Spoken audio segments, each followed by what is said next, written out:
The sun hung low over Willow Creek, a pristine suburban enclave where manicured lawns stretched like green carpets, and the air carried the faint scent of blooming jasmine. It was the kind of place where people waved politely from porches, their smiles as neatly trimmed as their hedges. But beneath the surface calm, a quiet tension simmered an undercurrent of whispered judgments and petty power plays that pulsed through the neighborhood like a hidden heartbeat. For 6 years, I called this place home. My name is Elena Carter, and I'd moved here after losing my father to a sudden heart attack and watching my mother retreat to a condo in Miami, Leah VYing me to Na VY, gate a new life alone. At 32, I was adrift, a stranger in a town that seemed too perfect to be real. That is, until I met Reverend Daniel Brooks. It was a humid Saturday at a food pantry drive when I first encountered him. I was juggling a crate of canned goods, sweat beading on my forehead, when a deep, warm voice cut through the chatter. "Need a hand with that, Miss Elena?" I turned to see a man in a faded plaid shirt, sleeves rolled up to his elbows, offering me a plate of cornbread that smelled like home. His eyes crinkled with kindness, and within minutes, he'd roped me into a conversation about my favorite books while helping me load groceries into my car. Reverend Daniel wasn't like the polished preachers I'd seen on TV. He was unassuming, ground-eat-up black man in his late 40s with a quiet strength that drew people like moths to a flame. I wasn't religious, not really, but something about him made me feel seen. Soon, I found myself at his modest church every Sunday, less for the sermons and more for the way his voice smoothed the jagged edges of my grief. Willow Creek Church sat on a corner lot, a simple brick building with a hand-painted sign that read, "All are welcome." Daniel had arrived a year before me, driven by a VY Shaun to turn it into a lifeline for the struggling. He launched soup kitchens, tutoring programs, clothing drives, even a support group for women escaping abuse. I watched him kneel in the dirt to plant vegetables for the needy, his hands calloused but gentle. He taught me to confront my father's death, not to bury it, but to feel it. "You can't heal what you won't face, Elena," he'd said one evening, his voice soft as we sat on the church steps, the sky bruising purple above us. His words stuck, a compass for a woman who'd spent too long running from her own shadows. But good men don't always escape the claws of small minds. Trouble brewed in the form of Margot Hensley, the self-crowned tyrant of the Willow Creek Homeowners Association. Margot was a woman of sharp, edges blonde hair, sprayed into submission, lips pursed in perpetual disapproval, and a voice that could slice through steel. She ruled the HOA with an iron fist, her gospel a binder of rules thicker than the Bible itself. Mailboxes had to be slate gray, fences a precise eggshell white, and God forbid your roses clashed with the approved palette. I tangled with her once, when I planted a row of wild marigolds along my walkway. She'd appear at my door, armed with a color chart and a lecture about aesthetic cohesion, her tone dripping with condescension. I'd gritted my teeth and swapped the flowers for beige mulch, choosing peace over war. Daniel, though, wasn't so pliable. The first sign of conflict came in a crisp envelope stamped with the HOA's logo. "Ordinance violation," it declared, citing the church's excessive noise from its weekly gatherings and the unsightly sign advertising free breakfasts. Daniel showed me the letter one afternoon, his brow furrowed as he rubbed his temples. "I've tried reasoning with them," he said, his voice heavy. "They won't budge on the parking lot expansion we need for the kids' playground." He forced a smile, but I saw the worry etching lines into his face. Over the next few months, the letters multiplied complaints about sunflower planters, fines for unapproved structures like the shed where we stored donations. Margot's campaign was relentless, a slow chokehold on a man who'd done nothing but give. I know Margot didn't attend our church, nor did most of the HOA board. They were a clique of old guard residents, protective of their bubble, suspicious of the outsiders Daniel's outreach brought in. But it wasn't until one sweltering Friday that I saw her venom up close. I was at the church, setting up tables for a kids' art fair, when her white SUV screeched to a halt outside. She stormed in, ignoring the children darting around with paint-smeared hands, her heels clicking like gunfire on the tile. "Reverend Brooks," she barked. Daniel emerged from the kitchen, a dish towel slung over his shoulder, his calm demeanor unshaken. "How can I assist you, ma'am?" he asked, polite as ever. Margot's arms crossed tight across her chest. "I've been patient, but you've forced my hand. I've filed a complaint with the zoning commission. This property's a nuisance to many people, too much noise, that illegal sign, and don't get me started on that shed. My husband's drafting a lawsuit." Her words were a whip, each one laced with disdain. I stepped closer, my pulse quickening. "The church is zoned for worship," Daniel replied evenly. "We've got permits, city approval. I can show you." "I don't care about your papers," she snapped. "This neighborhood has standards. You're bringing in certain types. It's unsafe, chaotic. Strangers wandering our streets. It's not what we signed up for." The way she spat certain types made my skin crawl, a dog whistle I couldn't unhear. Daniel's jaw tightened, but he held her gaze. "My congregation isn't a threat, a mess. Hensley, their families, workers, people trying to get by." Margot scoffed. "It's a bad look for Willow Creek. You'll hear from our lawyer." She spun on her heel, Leah VY-ing a wake of stunned silence. The kids froze, crayons dangling in their hands, as Daniel exhaled a breath that seemed to carry the weight of the world. That night, I couldn't sleep. Margot's words replayed in my head, her prejudice laid bare. I'd seen the way she sneered at Daniel's community, poor families, single moms, people of color who didn't fit her VY shown of Willow Creek's elite. It wasn't about noise or signs. It was about control, about keeping her neighborhood pure. I wanted to shield Daniel, to fight back against the woman who dared to threaten him. He'd saved me from my own darkness now. It was my turn to stand for him. The next morning, I ran into my friend Lila, a fiery single mom who'd joined the church after Daniel helped her escape an abusive ex.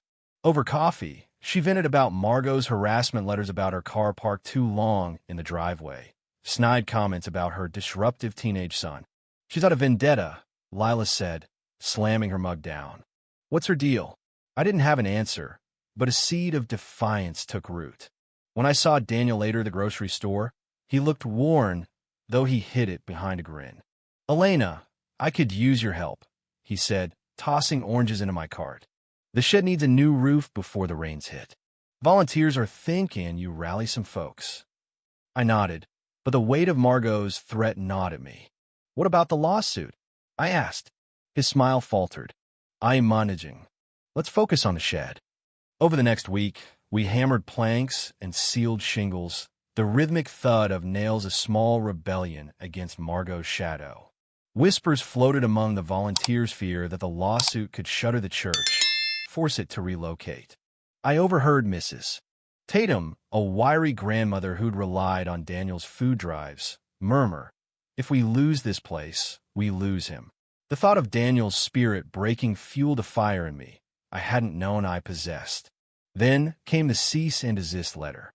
Margot's husband, a slick attorney named Gerald, claimed the church's outreach via OLAD residential zoning, demanding crippling fines.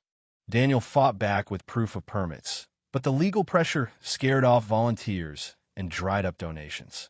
I watched him counsel a sobbing widow one evening, his voice steady despite the exhaustion in his eyes, and my anger boiled over. Margot wasn't just attacking a building, she was strangling a lifeline. The turning point came when Mrs. Tatum showed me a letter she'd written, a plea to the city praising Daniel's work, signed by dozens she'd rallied. "We need more than signatures," I said, my mind racing. "What if we show Margot the faces she's trying to erase? A peaceful stand everyone at Daniel's house, together." Mrs. Tatum's eyes lit up. "Let's do it." Word spread like wildfire. We set a date Saturday morning when the whole congregation, plus allies from beyond Willow Creek, would gather at Daniel's modest home. We'd pray, share stories, prove our unity.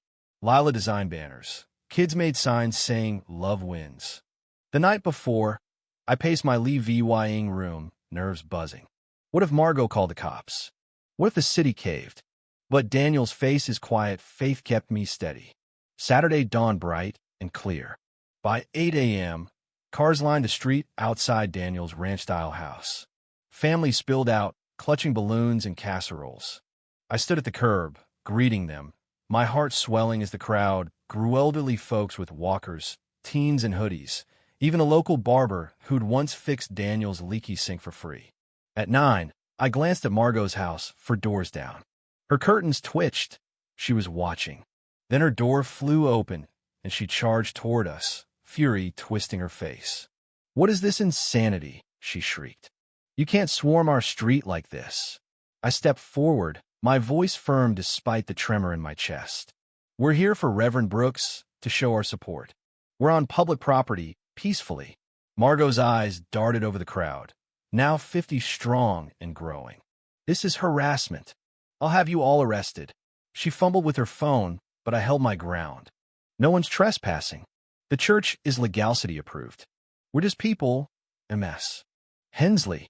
More cars arrived, disgorging mothers, veterans, shopkeepers' faces Margot couldn't dismiss as strangers. She faltered, her bravado cracking. Daniel stepped off his porch, hands raised. "MS. Hensley, we're not here to fight. We just want to show what this community means." Her laugh was bitter. "Community? You've turned this place into a circus with your charity trash. It's not fair to those of us who value peace." The crowd stilled, her venom hanging in the air. Then voices rose. A carpenter shouted, "He rebuilt my life after I lost everything." A nurse added, "He fed my kids when I couldn't." Story after story piled up, a wall of truth Margot couldn't breach. Her face paled, but she doubled down. "Rules are rules. You'll pay for this." She stormed off, defeated yet defiant. That night, I collapsed into bed, exhilarated and drained. The next day, a local paper ran a story on our stand, painting Daniel as a hero. Public opinion tilted our way, and whispers reached me that a city official, Mr. Grayson, was probing the lawsuit's merits. Gerald had overplayed his hand, mislabeling charity as commerce, and Grayson wasn't buying it. Weeks dragged on, tense and uncertain. Margot's letters kept coming, but cracks appeared in her armor. I overheard a heated argument one evening near the church, HOA members cornering her under a street lamp. "This is a disaster," one snapped. "The city's laughing at us. We're dropping it." Margot's protests were shrill, but they outvoted her. The lawsuit dissolved, a hollow VY Tory born of her own overreach. She didn't go quietly. Flyers sprouted overnight, decrying the church as dangerous, begging for signatures to oust it.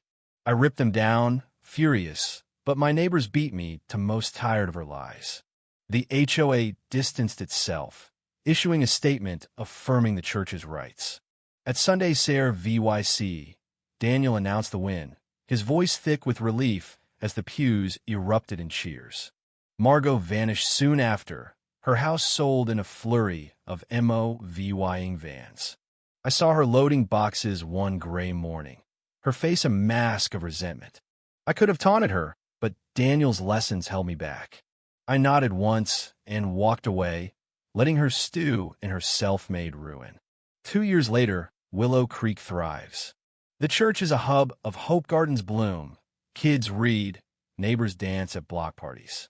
I lead the volunteer crew now, my fiancé, Jack, an architect I met at a fundraiser, by my side. We'll wed in that little brick sanctuary next spring, where I first found my footing. Margot haunts my thoughts. Sometimes did she ever soften, or did her bitterness calcify? I'll never know. But I know this. When we stood for Daniel, we didn't just save a church. We reclaimed a community, pro-VYing that kindness, united, can topple even the pettiest of tyrants. That day on his lawn, with voices raised and hearts open, we turned fear into triumph, and I found my own strength in the light we built together. If you were the one in this story, how would you react? Would you stand up and fight back, or accept the unreasonable pressure and control from the HOA? Share your thoughts in the comments below.